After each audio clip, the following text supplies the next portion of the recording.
Galaxy, Galaxy, Galaxy. Galaxy Radio, our favorite station. This year, 2024, make Galaxy Radio the only de-brainwashing station, celebrating 40 years on the airwave. First, I want to give thanks to all who make it possible. The founder, the management team, and also the presenters, known as pilots. Our wonderful listeners who stick and supported the Big G for 40 years.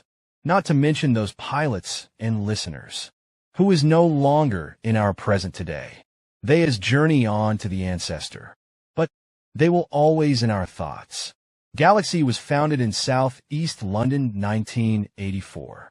One of the purpose was to give a voice to the voiceless, at a time when we could hardly hear our music on those so-called legal station, like the BBC. So, young African from the Caribbean, some who born here in the UK, and others who joined their parents here. You could call them children of the pioneer generation, otherwise called the Windrush generation, considering that they were young people when they arrived here in England, by answering the call for help from the so-called mother country, England. Those young people passed through some terrible racial abuse, some arrested development, but despite all they have been through without proper preparation and support from the authorities here in the UK, many riots and uprising they encounter. Today some are elders, many has died. Galaxy Radio, that the only de-brainwashing station, set themselves up to address the issues that affected the African community here in London and beyond.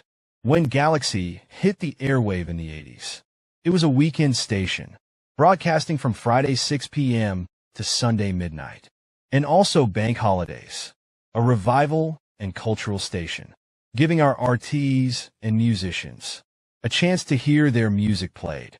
Also give the community some things comfortable for them to listen to, young and old. Not an easy road. Galaxy Radio faced many obstacles along the way, especially when it turned towards liberation, repatriation, reparation, and restoration, and refused to go along just to get along. Galaxy started to develop into an anti-colonial virus station, saying and playing the things the community need to hear. As Galaxy journeyed along the way, many horrible things happens to the African people here in England. The killing of Stephen Lawrence, the suffocation of Joy Gardner, Cherry Gross shot by police in her home in Brixton.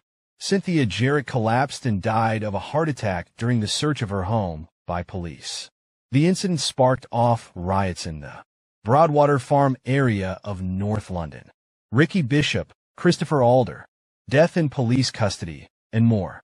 One of Galaxy's flagship show, the community talk show, that was started by two pilots, Fat Larry and Roy T, given the African community a platform where they can reasons and talk with each others, and also to talk about the issues that is affecting them. The radio authority wasn't pleased, because they see Galaxy as a developing force in the African community, organizing and putting on forums to empower the community. With all of that and more doing, the radio authority defined Galaxy as pirate radio. They are illegal without license. During the 40 years, Galaxy experienced and witnessed many studio raids. Galaxy Radio met with increasing opposition, especially from the authorities in the form of the Department of Trade and Industry, DTI. Many transmitters, records, and equipments get taken by those authorities.